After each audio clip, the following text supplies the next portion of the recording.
evening, we greet you all in the sweet and loving name of our Lord and Savior Jesus Christ. इस सम्मेलन के तीसरे दिन में प्रभु और उद्धारकर्ता यीशु मसीह के मधुर नाम में आप सबका हार्दिक अभिनंदन करते हैं। Kindly don't distract the meeting and the sermon by taking photographs, please. आराधना के बीच में प्रचार के समय में फोटोग्राफ लेकर मीटिंग को परेशानी उत्पन्न न करें। Today we would like to learn about the power in the blood of Jesus. आज हम यीशु मसीह के लहू की सामर्थ के बारे में सीखना चाहते हैं। It is very important to know and experience the power in the blood of Jesus. यीशु के लहू की सामर्थ को जान लेना बहुत ही मुख्य होकर दिखाई देता है। Knowing the power of the blood of Christ can transform our life and character and can heal all our diseases. मसीह के लहू की सामर्थ को जानना ये हमारे जीवन और स्वभाव को बदल सकता है और हमारी सारी बीमारियों से भी हमको चंगा कर सकता है। I thank God the day that I got saved, I had a vision of the power of the blood of Jesus. मैं परमेश्वर का धन्यवाद करता हूँ कि जिस दिन मैंने उद्धार प्राप्त किया उस दिन मैंने यीशु मसीह के लहू की सामर्थ के बारे में दर्शन को पाया। Beloved ones, we need a proper revelation of the power of the blood of Jesus. प्रिय लोगों, यीशु मसीह के लहू की सामर्थ के बारे में हमको एक सही प्रकाशन होना आवश्यक है। So many people, when the time comes to die, they are afraid of death, they are afraid of the future, they are afraid of sickness, mainly because many do not know what is the power in the blood of Christ. बहुत सारे लोग मसीह के लहू की सामर्थ को नहीं जानते, इस कारण से अपनी मृत्यु के समय में वे लोग भयभीत होकर दिखाई देते हैं। मृत्यु का भय, भविष्य का भय, भविष्य के बारे में कोई आशा नहीं, इस प्रकार की भय से दिखाई देते हैं। Some children of God in deathbed, they are doubtful. Did the blood of Jesus wash me? What is the power in that blood?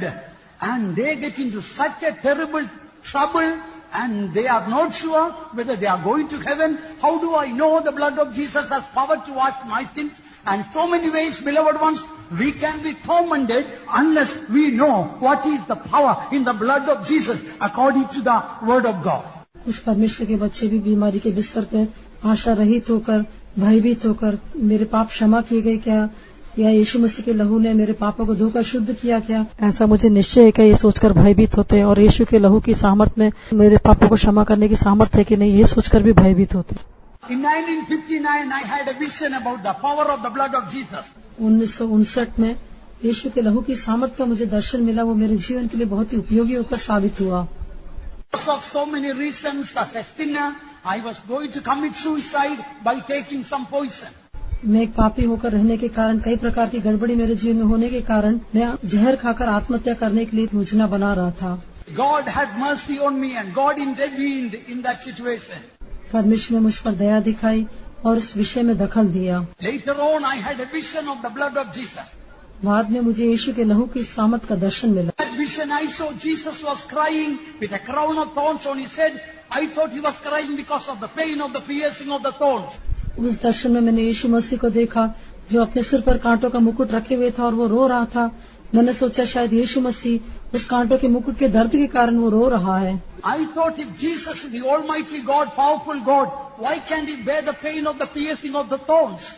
मैंने सोचा कि यीशु मसीह तो सर्वशक्तिमान परमेश्वर है, महान परमेश्वर है, क्यों वो इस कांटों के मुकुट के दर्द को सहन नहीं कर पा रहा है। Then the Lord Jesus told me, my child, I am not crying because of the pain of the piercing of the thorns. I am crying because of your sin. तब प्रभु यीशु मसीह ने कहा कि हे मेरे बेटे, मैं कांटों के दर्द के कारण नहीं रो रहा हूँ, लेकिन तेरे पापों के कारण और तेरी अवस्था को देखकर मैं आंसू बहा रहा हूँ। Not only I realized I was a sinner, I started crying, then something beautiful happened, beloved one. तभी मुझे एहसास हुआ कि मैं पापी हूँ, फिर मैंने रोना आरंभ कर दिया। एक अद्भुत काम मेरे जीवन में हुआ। I was crying for my sins. I saw the precious blood of Jesus, the warm blood of Jesus, coming and washing all my sins away in a very short time. जब मैंने अपने पापों के पश्चाताप के लिए मैंने रोना आरंभ किया, तो मैंने महसूस किया कि यीशु मसीह का जो बहुमूल्य लहू, जो गर्म लहू था, क्षण भर में मेरे जीवन में आकर पूरी तरह से मेरे पापों से मुझे धो दिया। Found that blood of Jesus had such a tremendous power. I felt as if a Himalayan mountain was weighing me down. Suddenly the power of the blood lifted up that mountain and commanded such a peace, tremendous peace coming into my life. यीशु मसीह के लहू की सामर्थ को जो मैंने ध्यान किया, वो ऐसा लग रहा था मानो एक बड़े हिमालय पर्वत के समान था जो मुझे मानो दबा रहा था। लेकिन जब वो बहुमूल्य लहू मेरे ऊपर ढाला गया, उसी क्षण ऐसा लगा कि वो पहाड़ की सामर्थ्य मेरे जीवन से हट गई और एक सच्ची शांति को, एक भयंकर शांति को मैंने अपने जीवन में अनुभव किया। Dear friends, there may be some people here who thought of committing suicide or attempted to commit suicide. Your life may be full of frustration and depression.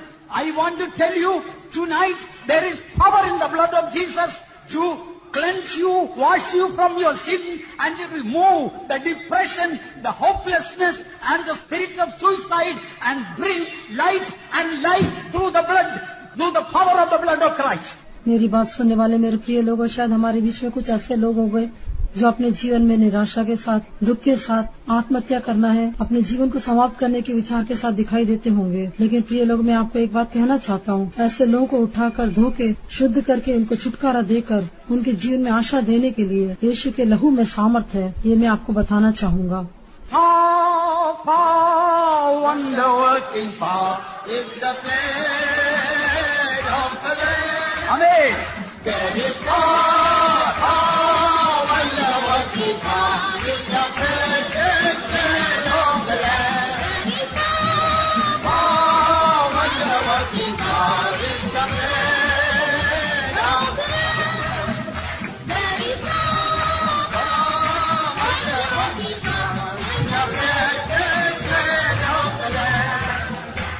Some people may wonder, 2000 years ago, one Jew died in somewhere in Jerusalem, and perhaps he had 1 or 2 or 3 buckets of blood altogether that went down in that mountain and dried. What is the power today after 2000 years? कुछ लोग इस प्रकार से हमारे बीच में सोचने वाले होंगे कि आज से 2000 वर्ष पहले यहूदा देश में यरूशलेम में किसी एक यहूदी व्यक्ति ने, जिसके शरीर में शायद 2 या 3 बाल्टी लहू रहा होगा, वो 2-3 बाल्टी लहू उसी पहाड़ पर बह गया होगा, वो तो उसी दिन सूख गया होगा। आज तक उस लहू में कहाँ से सामर्थ आ गई? Dear child of God, if somebody will ask you, whether even one day the devil will ask you, what is the power in the blood of Christ? What do you respond to that according to the word of God? प्रिय परमेश्वर के बच्चे, यदि कोई आपसे पूछे, शायद शैतान आपसे पूछेगा कि यीशु मसीह के लहू की क्या सामर्थ है, तो वचन के आधार पर आप उसको क्या उत्तर देंगे? Therefore, beloved ones, please listen carefully. It can bring peace and joy. It can bring healing and boldness and many other blessings in our life. इसलिए प्रिय परमेश्वर के लोगों, इस बात को आप ध्यान पूर्वक सुन लीजिए। वो यीशु मसीह का जो लहू है हमारे जीवन में हमको शांति देगा, चंगाई देगा, बल देगा और हिम्मत देगा, ताकि हम परमेश्वर के सम्मुख में याहों के साथ प्रवेश कर सकें। All human blood is ordinary blood. सभी मनुष्यों का लहू तो साधारण लहू है। Doctors say at least there are 15 blood groups. Doctors कहते हैं कि कम से कम 15 ब्लड ग्रुप्स हैं। Perhaps your blood group may be A, B, C or something like that. शायद आपका ब्लड ग्रुप A, B या C हो सकता है। Normally a blood test can prove who your father is.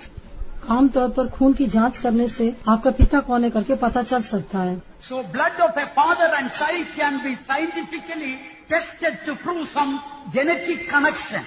पिता और बच्चे का लहू को वैज्ञानिक रूप से प्रमाणित किया जा सकता है कि उन दोनों के बीच में जीन संबंधी एक संबंध है। But listen, dear children of God, blood of Jesus is very special. It is precious blood. How do we prove that? लेकिन प्रिय परमेश्वर के लोगों, यीशु मसीह का जो लहू है बहुत ही विशेष है, वो बहुत ही बहुमूल्य लहू है। कैसे हम उसे साबित कर सकते हैं? Only the blood of Jesus does not belong to any blood groups of human blood. केवल जो प्रभु यीशु मसीह का लहू है वो किसी भी प्रकार के मनुष्य के लहू के ग्रुप का संबंधित नहीं है। Because Jesus did not have a biological human father. क्योंकि यीशु मसीह के मानवीय रूप से कोई जैविक पिता नहीं था। Everyone inherits blood group factors at the conception itself. पृथ्वी पर जन्म लेने वाला हर एक मनुष्य गर्भ धारण के समय ही उसके अंदर माता पिता का लहू दिखाई देता है और उनके लहू की विशेषता उसके अंदर पाई जाती है। Listen, the blood of Jesus is free from any genetic inheritance. प्रभु यीशु मसीह का लहू किसी भी प्रकार की वंशानुगत मीरास से अलग होकर दिखाई देता है। Because his father is the heavenly father, eternal, everlasting father. क्योंकि उसका जो पिता है वो स्वर्गीय पिता है, वो अनंत काल का अविनाशी पिता है। Blood of Jesus Christ has nothing to do with Joseph or his ancestors' blood. यीशु मसीह के लहू को यूसुफ या उसके पुरखाओं के लहू से कुछ लेना देना नहीं है। In Luke chapter 1 verse 35 we read, Jesus was conceived through the power of the Holy Spirit. लूका का सुसमाचार पहला अध्याय का 35वां वचन में हम देखते हैं कि पवित्र आत्मा की सामर्थ के द्वारा वो गर्भ धारण किया। And the angel answered and said unto her, The Holy Ghost shall come upon thee, and the power of the highest shall overshadow thee. Therefore also that holy thing which shall be born of thee shall be called the Son of God. स्वर्गदूत ने उसको उत्तर दिया कि पवित्र आत्मा तुझ पर उतरेगा और परम प्रधान की सामर्थ तुझ पर छाया करेगी, इसलिए यह पवित्र जो उत्पन्न होने वाला है परमेश्वर का पुत्र कहलाएगा। So only blood of Jesus can only be called the precious blood. केवल यीशु मसीह का लहू को ही बहुमूल्य लहू करके कह सकते हैं। Therefore we read in Acts of the Apostles chapter 20 verse 28, blood of Jesus Christ is called the blood of God. इसलिए प्रेरितों के काम 20वां अध्याय उसके 28वें वचन में हम पढ़ते हैं कि यीशु मसीह का जो लहू है वो परमेश्वर का लहू कहलाता है। Take heed therefore unto yourselves and to all the flock over which the Holy Ghost hath made you overseers, to feed the church of God, which he hath purchased with his own blood. इसलिए अपनी और पूरे झुंड की चौकसी करो, जिसमें पवित्र आत्मा ने तुम्हें अध्यक्ष ठहराया है कि तुम परमेश्वर की कलीसिया की रखवाली करो, जिसे उसने अपने लहू से मोल लिया है। Here we read the church of God which he had purchased with his own blood, blood of God.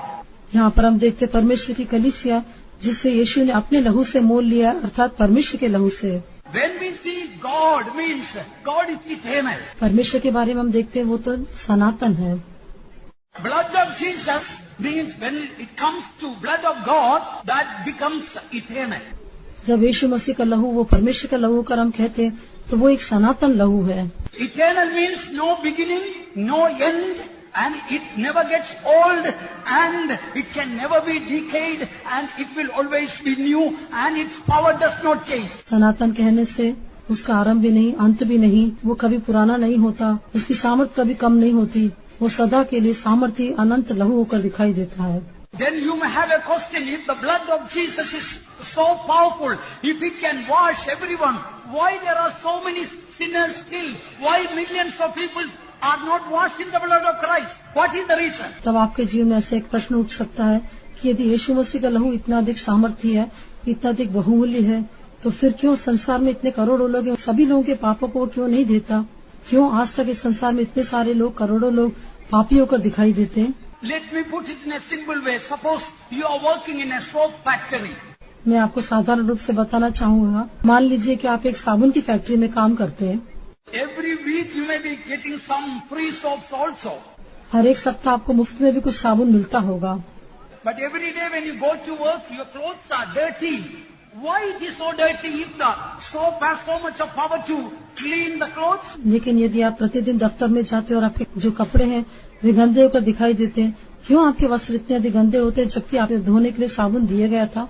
Is it because the soap has no power to clean the clothes? क्या इसका कारण ये है कि आपके वस्त्रों को धोने के लिए साबुन में सामर्थ नहीं? No, soap has power to clean the clothes, but the reason that person did not apply the soap. नहीं, साबुन के अंदर तो सामर्थ्य है कि वो वस्त्रों को धो सकता है, लेकिन उस व्यक्ति ने अपने वस्त्रों में उस साबुन का उपयोग ही नहीं किया।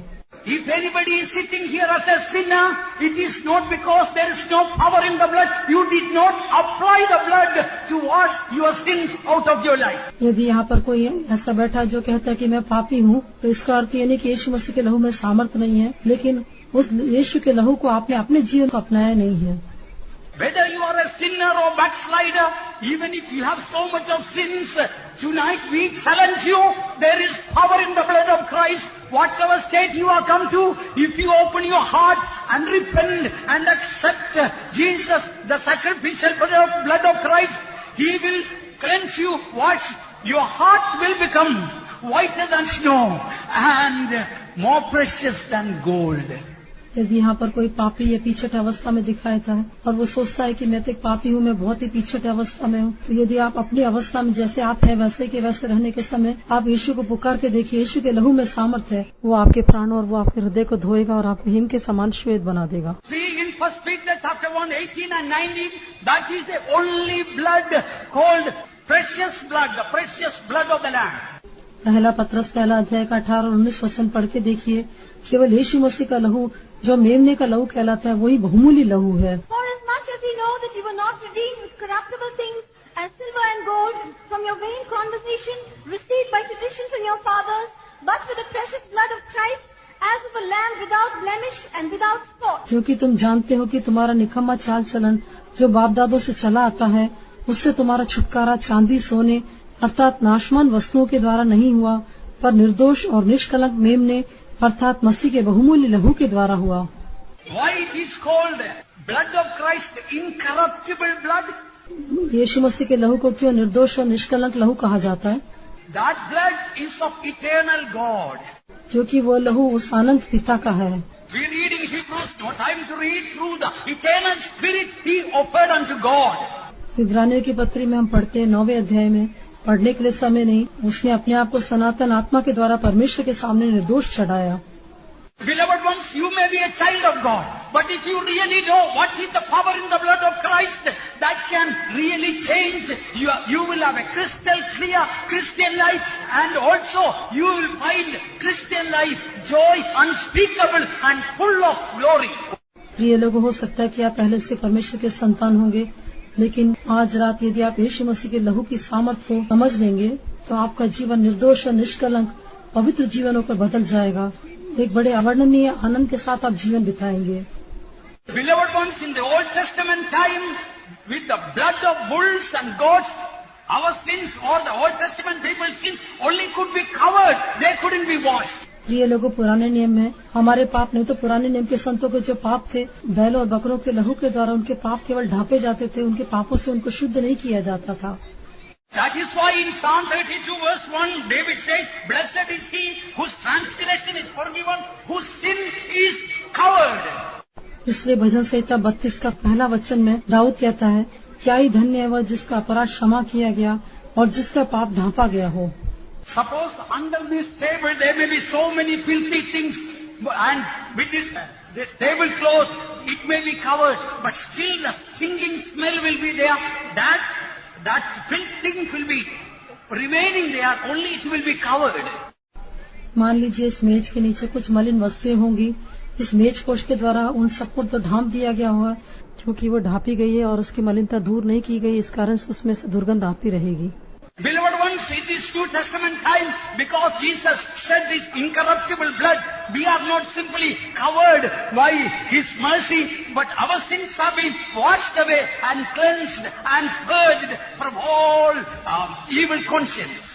लेकिन प्रिय लोगों, इस नए नियम के युग में अब यीशु मसीह ने हमारे लिए लहू बहाया, उसके बहुमूल्य लहू के द्वारा हमारे पाप ढांपे नहीं गए, लेकिन हम धोए गए, हम शुद्ध किए गए, हमारा विवेक का दोष दूर किया गया, छिड़काव का अनुभव को हमने प्राप्त किया, एक निर्दोष और निष्कलंक अनुभव को हमने प्राप्त किया है। Time is very limited, therefore quickly I want to mention 7 great blessings of the power of the blood of Christ. समय बहुत कम है, इसलिए मैं शीघ्रता से कहना चाहूँगा, मैं यीशु के लहू की सामर्थ की 7 विशेष आशीषों को बताना चाहूँगा। There are many more blessings, but I just want to mention 7 blessings of the blood of Christ according to the scriptures. कई प्रकार के आशीषें हैं, लेकिन मैं यीशु के लहू की जो सामर्थ है उसकी 7 प्रकार के आशीषों के बारे में वचन के द्वारा बताना चाहूँगा। If you have a pencil and paper, I humbly request you, please, at least in briefly write it down and meditate. It can greatly benefit our life in the latter days. यदि आपके पास कागज और pencil है तो मैं आपसे निवेदन करना चाहूँगा, कम से कम आप संक्षेप में उन वचनों को लिख लीजिए, ताकि आपके भविष्य के जीवन के लिए वो सामर्थ को आप अनुभव कर पाएंगे। Some people have only one idea, blood of Jesus Christ can wash our sins or forgive our sins. There is much more than that, beloved ones. कुछ लोगों के अंदर एक ही विचार रहता है कि यीशु मसीह का जो लहू है वो केवल हमारे पापों को धो सकता है, हमें शुद्ध कर सकता है, लेकिन प्रिय लोग ऐसा नहीं, इसके अलावा भी बहुत सारी आशीषें यीशु के लहू में है। Number 1, blood of Jesus Christ not only will forgive our sins, the effect of our sins also will be erased out of our life. यीशु मसीह का लहू न केवल हमारे पापों को क्षमा करेगा, लेकिन पाप का जो प्रभाव है उसे भी हमारे जीवन से वो मिटा डालेगा। In Ephesians chapter 1 verse 7 we read, in whom we have redemption through His blood, the forgiveness of sins according to the riches of His grace. इफिसियों पहला अध्याय के 7वें वचन में हम पढ़ते हैं, हमको उसमें उसके लहू के द्वारा छुटकारा अर्थात अपराधों की क्षमा उसके उस अनुग्रह के धन के अनुसार मिला है। Listen, dear children of God, when we confess our sin and repent deeply about it, not only God forgives us, but according to this verse, the very effect of that sin or effect of that wrong thing will be erased out of our life. प्रिय परमेश्वर के लोगों, ध्यान पूर्वक सुने। जब आप पापों के पश्चाताप के साथ सच्चे मन फिराव के साथ जब अपने पापों को इकरार करते हैं, तो इस वचन के आधार पर न केवल हमें पापों से क्षमा मिलती है, लेकिन उस पाप की क्रियाओं का जो प्रभाव है वो भी पूरी तरह से हमारे जीवन से मिट जाता है। I remember once a person called George. All his life he was a chain smoker. मैं एक व्यक्ति को जानता हूँ जिसका नाम जोब था। वो लगातार धूम्रपान करने वाला व्यक्ति था। His whole system was affected with that narcotic, that poisonous thing, because of his chain smoking. लगातार धूम्रपान करने के कारण नार्कोटिक प्रभाव से उसकी सारी तंत्रिका प्रभावित हो गई थी। One day he gave his heart to the Lord. एक दिन उसने अपना हृदय प्रभु के लिए दे दिया। Blood of Jesus Christ has washed all his sins away. यीशु मसीह के लहू ने उसके सारे पापों को धो दिया। He stopped his chain smoking. उसने धूम्रपान करना बंद कर दिया। That was not the end of the story. लेकिन कहानी का अंत भी इतना ही नहीं था। Fairly soon he threw up something dark, filthy, jelly-like stuff. That was all the narcotic effects of the system. He vomited out. बहुत जल्दी उसको एक उल्टी हुई जिसमें उसके अंदर से काला रंग का जो एक जेली के समान पदार्थ निकला। ये उस धूम्रपान के कारण उसके जो फेफड़ों में प्रभाव पड़ा था, वो प्रभावित जो नार्कोटिक वस्तु थी वो बाहर आ गई। Tonight I challenge you, dear ones. You may be a drunkard, you may be a chain smoker, you may be a womanizer. Tonight you surrender your life to Christ and ask forgiveness. The blood of Jesus Christ will wash you, and your body that has been wrecked by sin can be healed by the power of the blood of Jesus.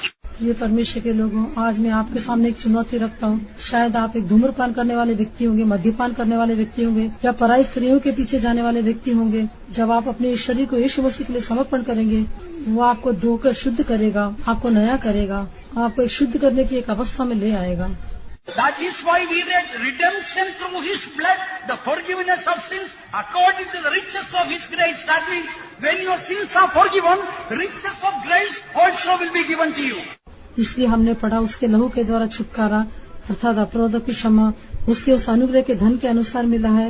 यीशु का लहू जो हमारे पापों को क्षमा करता है, इतना ही नहीं उसका अनुग्रह का धन भी हमको मिलता है। Bible says there is life in the blood. पवित्र शास्त्र कहता है कि लहू में जीवन है। Life, the eternal life we receive through the forgiveness through the blood of Jesus. यीशु मसीह के लहू की क्षमा के द्वारा उस अनंत जीवन को हम प्राप्त करते हैं। Listen carefully, dear child of God. Therefore, when you refuse to forgive someone, you lose the power of the blood of Christ. प्रिय परमेश्वर के लोग, इस बात पर ध्यान पूर्वक सुनिए। जब आप किसी को क्षमा करने से इनकार कर देते हैं, तो यीशु मसीह के लहू की सामर्थ को आप अनुभव नहीं कर पाएंगे। There is life in the blood. लहू में जीवन है। There is life in forgiveness. क्षमा में जीवन है। When you don't forgive someone, death is dominating in your blood. जब आप किसी को क्षमा नहीं करते, फिर आपके लहू में मृत्यु राज्य करती है। There is anybody that you are not forgiven. Tonight, if you forgive, according to the word of God, new life can continue and your sickness can be healed also. यदि आपने अभी तक किसी को पापों से क्षमा नहीं दी है, आज रात को यदि आप उनके पापों को क्षमा कर देंगे, तो आपके अंदर एक नया जीवन आ जाएगा। आपकी बीमारी से आपको छुटकारा मिलेगा, आप चंगाई पा सकेंगे। I believe, beloved ones, with all sincerity according to the word of God, tonight the Lord Jesus Christ has come to forgive you and to heal you and to give you new life. प्रिय परमेश्वर के लोगों, आज रात को मैं विश्वास करता हूँ कि हमारे पापों को धोकर हमें शुद्ध करने के लिए, हमें एक नया जीवन देने के लिए यीशु मसीह हमारे बीच में आया हुआ है। We come to the second blessing that according to Romans chapter 5 verse 9, we are justified by the blood of Jesus. उसके लहू की जो सामर्थ की जो दूसरी आशीष है, रोमियो की पत्री 5वां अध्याय उसके 9वां वचन, उसके लहू के द्वारा हम धर्मी ठहरते हैं। Oh, beloved ones, justified by the blood of Jesus Christ means not only He forgives you, not only as if you have never done any sin, whatever you have done, they were good. Justified, that is something human mind cannot comprehend unless God opens our spiritual eyes, beloved one. हाँ प्रिय लोग, उसके लहू के द्वारा धर्मी ठहराए जाने का अर्थ है मनुष्य अपने मन से उस बात को समझ नहीं सकते। यदि परमेश्वर हमारी मन की आंखों को खोला तभी हम समझ पाएंगे धर्मी ठहराए जाने का क्या अर्थ है। केवल पापों की क्षमा ही नहीं, न केवल हमारे पाप क्षमा किए जाते, लेकिन अभी तक जो कुछ भी किया था वो सब कुछ हमने ठीक ही किया है। इस प्रकार वो हमको धर्मी होकर ठहराता है। Beloved ones, we must understand this. Let me tell you quickly an illustration how the blood of Jesus can justify us. Not only to forgive us, not only to make us as if we have never done sin, as if what we have done wrong, as if that was good. प्रिय लोगों, इस समय एक उदाहरण के द्वारा आपको बताना चाहूंगा धर्मी ठहराए जाने का क्या अर्थ है। अभी तक जो आपने किया है वो न केवल आपको क्षमा मिलता है, बल्कि जो कुछ हमने गलत किया उसको भी वो सही करके साबित कर देता है। While I was studying, one day I went for a very important exam. जब मैं पढ़ाई कर रहा था तो एक बहुत मुख्य परीक्षा के लिए गया। So much of money was spent for that exam or for those studies. उस पढ़ाई के लिए, उस परीक्षा के लिए बहुत पैसा खर्च किया गया था। My supervisor in the exam was my own teacher. He particularly looked at my performance, and after the exam he told Thomas, it was a very poor performance and you failed. परीक्षा की समाप्ति के पश्चात में उस परीक्षा का जो सुपरवाइजर था वो मेरे ही अपना अध्यापक था। वो ध्यानपूर्वक मेरे लिखावट को देख रहे थे कि मैं किस प्रकार से परीक्षा लिख रहा था। अंत में उन्होंने मुझे बुलाकर कहा कि थॉमस, तुमने बहुत बुरी तरह से लिखा है, तुम अपनी परीक्षा में असफल हो गए हो। While going home, I asked the Lord and asked forgiveness for I had such a overconfidence about my studies. I was proud about it. I asked forgiveness. And Lord, hereafter I want to be humble. I was overconfident. Please help me. Let me cut short. When the result came, I came out in first class. Perhaps 19 they might have put into 91. I don't know. वापस जाने के समय, क्योंकि मैं अपने आप को नम्र करते हुए, दीन करते हुए प्रभु से मैंने कहा, प्रभु मेरे घमंड को क्षमा कर, मेरे अंदर बहुत सारा आत्मविश्वास हो गया था, ये मेरी गलती है, मुझे क्षमा कर दे। मैं संक्षेप में यही बात कहना चाहूंगा कि शायद मुझे 19 अंक मिले होंगे, लेकिन उन्होंने उसको बदल कर 91 कर दिया। मैं बहुत अच्छे अंकों के साथ उत्तीर्ण हुआ। Do you know what the blood of Jesus Christ had done for me? क्या आप जानते हैं कि यीशु मसीह के लहू ने मेरे लिए क्या किया? The blood of Jesus Christ forgave me and forgave all my pride when I repented. That was not the end. प्रभु यीशु मसीह ने, जब मैंने प्रभु से क्षमा मांगी तो न केवल उसने मेरे पापों को क्षमा किया, लेकिन मेरे घमंड को भी क्षमा किया। केवल वही उसका अंत नहीं था। When the blood of Jesus washed my sin away, what happened? My bad performance in the exam made it best performance. Hallelujah! Yes. जब यीशु मसीह के लहू ने मुझे धोकर शुद्ध किया तो क्या हो गया? मैंने जो बुरी तरह से परीक्षा में लिखा था वो सब बदल कर परमेश्वर से अच्छा करके बदल दिया। Take it as a doctrine, as Pastor T is teaching. You don't need to study. After you have a bad performance, you repent and ask the Lord forgiveness. You can come out in first class. Don't take that way. इस प्रचार को गलत रीति से नहीं समझना। प्रिय विद्यार्थियों, आप ऐसा मत सोचना कि बच्चों हमें पढ़ना नहीं है।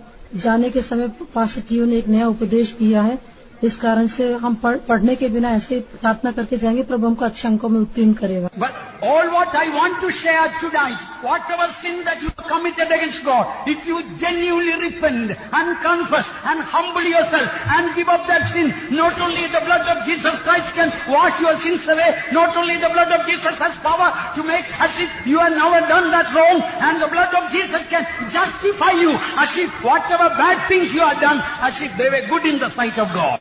लेकिन आज रात में आपको ये बात बताना चाहता हूँ, यदि आप पापों के लिए सच्चे पश्चाताप के साथ, पाप के एहसास के साथ जब आप रोते हुए उसको पापों को इकरार करेंगे तो वो आपको धो के शुद्ध करेगा। अभी तक जो आपने किया वो सब वो धर्मी ठहराएगा। आपने जो किया वो सही है करके आपको धर्मी होकर वो खड़ा करेगा। ये उसके लहू की सामर्थ्य है। How many of you agree with me that there is power in the blood of Christ? Lift up the hands and praise God for the wonderful power in the precious blood of Jesus. आप में से कितने लोग ये विश्वास करते हैं कि यीशु मसीह के लहू में सामर्थ्य है? अपने हाथों को उठाकर यीशु मसीह के लहू की इस बहुमूल्य सामर्थ्य के लिए धन्यवाद करेंगे।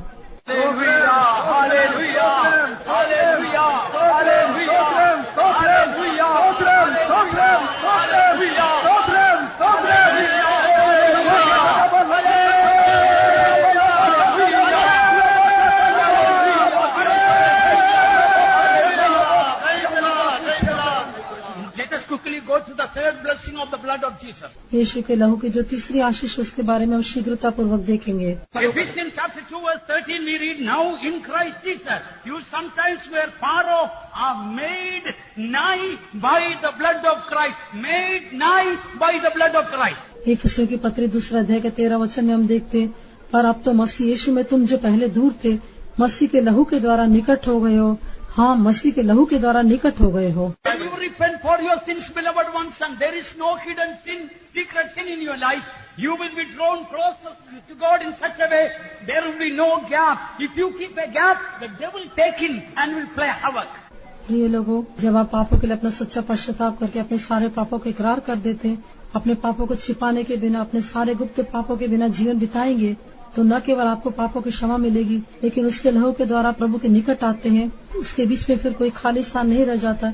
यदि बीच में कुछ खाली स्थान रहेगा तो शैतान उसके बीच में आकर आपके जीवन को पूरी तरह से नाश कर डालेगा। When you keep a distance from others, you will have a distance from your God. यदि आप दूसरों से दूरी बनाए रखेंगे तो अपने परमेश्वर के साथ भी आपको एक दूरी दिखाई देगी। Are you keeping a distance from somebody who is hating you or your enemy? Remember, if you keep a distance from others, you will be distanced from God. क्या आप अपने किसी शत्रु से, अपने बैरी से दूरी बनाए रखते? याद रखिए, यदि आप अपने शत्रु से दूरी को बनाए रखेंगे तो परमेश्वर से भी आपको दूरी दिखाई देगी, आप उसके निकट नहीं आ पाएंगे। Suppose you keep a distance from somebody and die in that state, you know what will happen in eternity? यदि आप किसी से दूरी बनाए रखते उसी अवस्था में यदि आपकी मृत्यु हो जाती है तो प्रिय लोगों, क्या आप जानते हैं नित्यता में क्या होगा?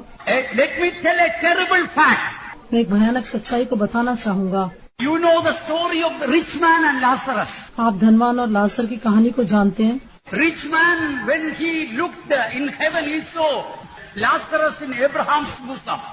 मृत्यु के पश्चात जब धनवान ने अपनी आंखों को उठाकर देखा तो उसने इब्राहिम की गोद में लाजर को देखा। And rich man wanted at least a little water to just wet his lips. धनवान चाहता था कि थोड़ा पानी लाकर उसके होंठों को वो कम से कम गीला कर दे। You read a frightening fact in Luke chapter 16 verse 26. Abraham says there is a great gulf fixed between us.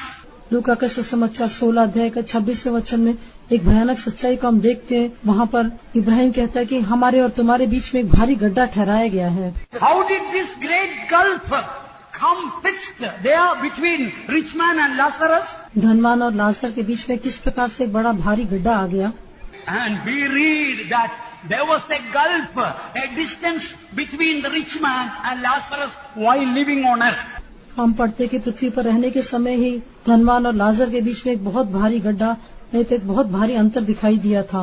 Distance means you keep away from your brother with some resentment, with some anger, some unloving attitude. दूरी का अर्थ है अपने भाई से किसी प्रकार के क्रोध या दुर्भावनाओं को रखते हुए उनसे दूरी बनाए रखना। Beloved ones, in your heart, if you keep away from a brother or sister, in that state if you die, a great gulf will be fixed. But now while we are on earth, it is not fixed. You can remove it and you can be reconciled to your brother. प्रिय लोगों, यदि आप इस पृथ्वी पर रहते हुए अपने भाई के साथ या बहन के साथ दूरी बनाए रखते हैं तो नित्यता में आपके लिए एक भारी गड्ढा ठहराया जाएगा। उस समय तो उस गड्ढे को दूर नहीं किया जा सकता, लेकिन अभी जो आपके बीच की दूरी है उसको तो आप अलग कर सकते हैं, उसको आप हटा सकते हैं, जो कि अभी वो आपके हाथ में है। I have to quickly finish, so let us quickly go to the fourth blessing. शीघ्रता से हम चौथे बिंदु को जाएंगे। In Colossians chapter 1 verse 20 we read, having made peace through the blood of the cross.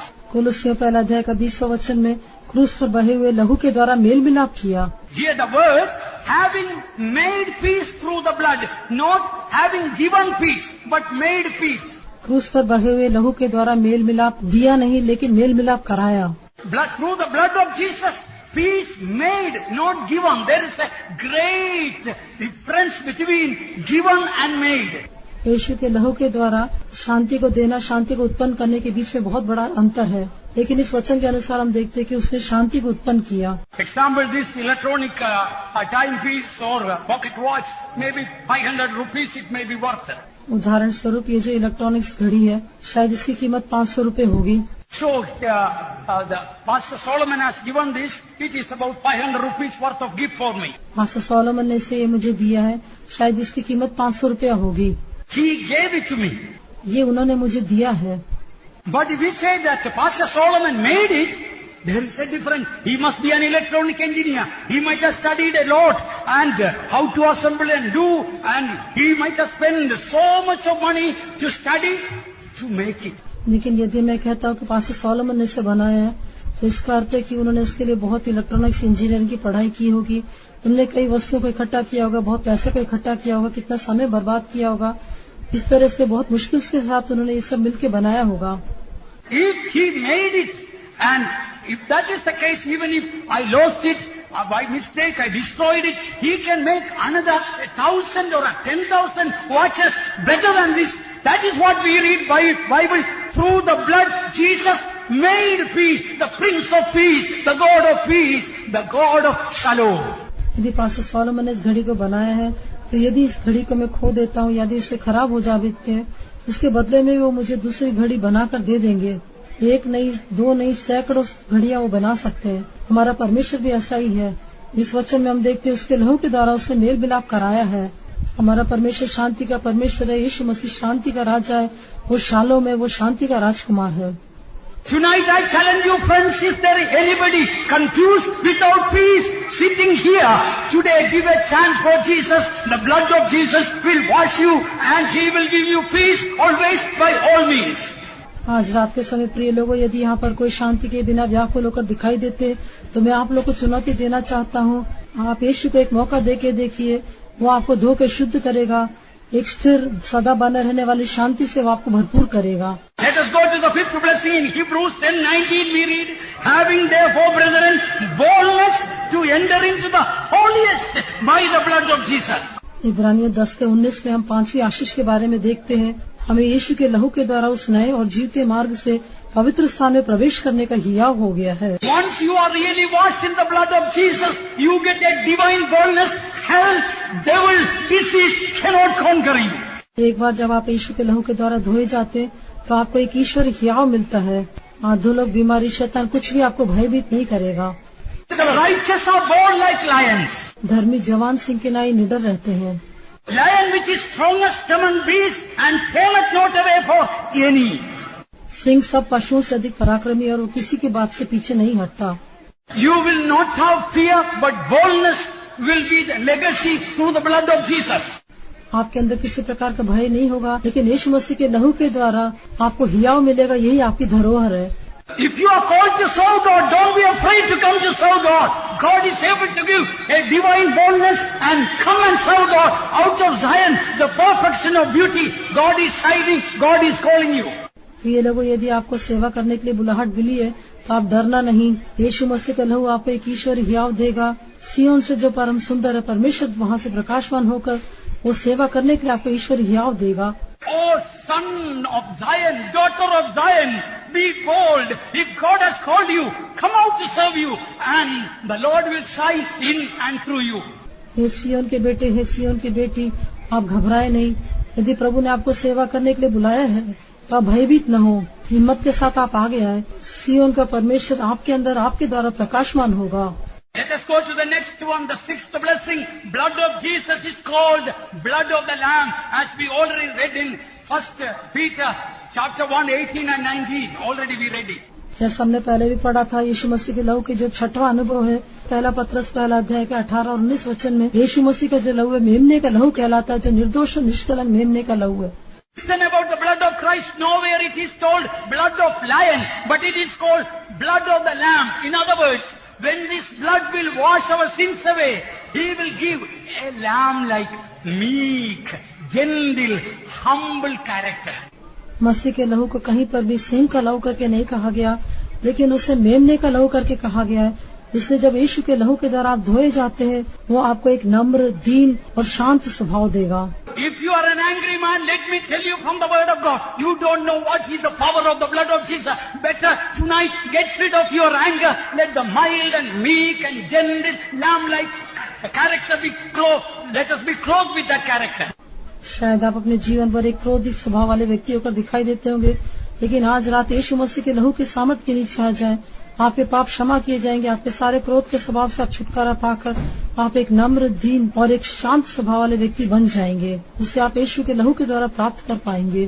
But once when the blood of Jesus will wash away our sins, the same blood which washes my sin and Brother Joseph's sin and this Pastor Solomon's sin, what happens? We become blood relations. प्रभु की स्तुति हो। जब प्रभु यीशु मसीह का लहू मुझे धोकर वो शुद्ध करता है, जिस लहू ने मुझे धोया वो लहू ने ब्रदर जोसेफ को भी धो दिया, उसी लहू ने ब्रदर सोलोमन को भी धो दिया। इस कारण से उसके लहू के द्वारा रिश्तेदार होकर हम बदल जाते। Earthly blood relations, when you die, your relationship ceases. But this divine blood will give the divine blood relation all through eternity. Bhowmik रिश्तेदारों की मृत्यु के साथ ही उनके साथ जो हमारा रिश्ता है वो समाप्त हो जाता है, लेकिन इस लहू के द्वारा हमारा जो रिश्ता होता है वो ईश्वरीय लहू है। वो सदा काल के लिए हम एक रिश्तेदार बन जाते हैं, उसके साथ उसके राज्य में हम दिखाई देंगे। We are blood relations, beloved ones. Therefore, there is no color, there is no caste, there is no language, there is no country. Oh, we all are one in Christ Jesus. प्रिय लोग, हम सब रिश्तेदार होकर दिखाई देते, इस कारण से किसी प्रकार का देश, जाति, भाषा कोई अंतर नहीं। हम सब मसीह यीशु में एक होकर दिखाई देते हैं। All those who are blood relations here, put up the hands to praise God. यहाँ पर जो कोई इस प्रकार रिश्तेदार होकर दिखाई देते हैं, हाथ उठाकर प्रभु की तारीफ करेंगे। Hallelujah! Praise the Lord! Praise the Lord! Praise the Lord! Praise the Lord! Let me come to the last seventh blessing and close. अंतिम 7वीं आशीष को देकर हम समाप्त करेंगे। Revelation chapter 12 verse 11 we read, by the blood of the Lamb they overcame Satan. प्रकाशित वाक्य 12 अध्याय उसके 11 वचन में हम देखते, मेमने के लहू के द्वारा उन्होंने शैतान के ऊपर जय पाई। By the blood of the Lamb they overcame Satan. मेमने के लहू के द्वारा उन्होंने शैतान पर जय पाई। Whether it is sin or sickness or fear of death or fear of the future or fear of sickness, through the blood of the Lamb we can overcome. चाहे पाप हो या बीमारी हो या मृत्यु का भय हो या बीमारी का भय हो या भविष्य का भय हो, सब कुछ हम मेमने के लहू के द्वारा जय पा सकते हैं। Some of us, those who are here, they are afraid of getting cancer. यहाँ बैठे हुए कुछ लोगों को कैंसर से भय है। Today you can overcome that fear. आज आप उस भय के ऊपर जय पा सकते हैं। Blood of the Lamb gives overcoming life. मेमने का लहू एक जैवन जीवन देता है। Tonight ask forgiveness for secret sins. आज रात अपने गुप्त पापों के लिए प्रभु से क्षमा मांगे। Secret unforgiving spirit, secret bitterness, secret anger inside. गुप्त रूप से क्षमा न करने वाला स्वभाव, गुप्त रूप से कड़वाहट और गुप्त रूप से क्रोध अंदर पाया जाता है। As I am closing my words, let me challenge you. If tonight will ask forgiveness for anything that is known to you, whether it is something hidden from others, blood of Jesus will not only wash you, it will give you overcoming life. अपनी बात को समाप्त करने के पहले मैं आपको ये चुनौती देना चाहता हूँ कि यदि आज रात आप किसी भी छिपी या प्रकट बातों के लिए प्रभु से क्षमा मांगेंगे तो यीशु का लहू न केवल आपको क्षमा करेगा, लेकिन वो आपको अनंत जीवन भी देगा। Overcame Satan by the blood of the Lamb. मेमने के लहू के द्वारा वे शैतान के ऊपर जयवंत हुए। Today you can overcome your sickness. आज आप अपनी बीमारी के ऊपर जय पा सकते हैं। Tonight you can overcome your fear of sickness and the fear of death or fear of the future. आज रात मृत्यु का डर और बीमारी का डर या भविष्य के डर से आप छुटकारा पा सकते हैं। Tonight you can become overcomer because Jesus is coming for overcomers. यीशु मसीह जयवंतों को लेने के लिए आता है, इसलिए आज रात आप जयवंत बन सकते हैं। There is no sin the blood of Jesus Christ cannot wash. There is no sickness the power of the blood of Christ can dispel. ऐसा कोई पाप नहीं जिसे यीशु का लहू क्षमा नहीं कर सकता और ऐसा कोई बीमारी नहीं जिसे यीशु का लहू चंगा नहीं कर सकती। We will have 1 minute to experience that tonight. Shall we all stand up? आज रात को इस 1 मिनट के अनुभव को हम प्राप्त करेंगे। आइए हम सब खड़े हो जाएंगे। Now 1 minute, all of you, those who are standing outside also, come inside. अभी 1 मिनट के लिए जो लोग बाहर खड़े वे लोग भी कृपया अंदर आ जाइए। Now we are going to sing about the power of the blood of Christ. मसीह के लहू की सामर्थ के बारे में हम गाने जा रहे हैं। Tonight, if you believe the power in the blood of Christ, आज रात यदि आप यीशु के लहू की सामर्थ के बारे में विश्वास करते हैं, in the name of Jesus, the power of demon will leave this place right now. यीशु मसीह के नाम से जो दुष्ट आत्मा की ताकत है स्थान को छोड़कर भाग जाएगी। In the name of Jesus, you will be healed right now. यीशु मसीह के नाम से अभी आप चंगाई पालेंगे। Blood of Jesus will wash you right now. यीशु का लहू आपको अभी ही धो लेगा।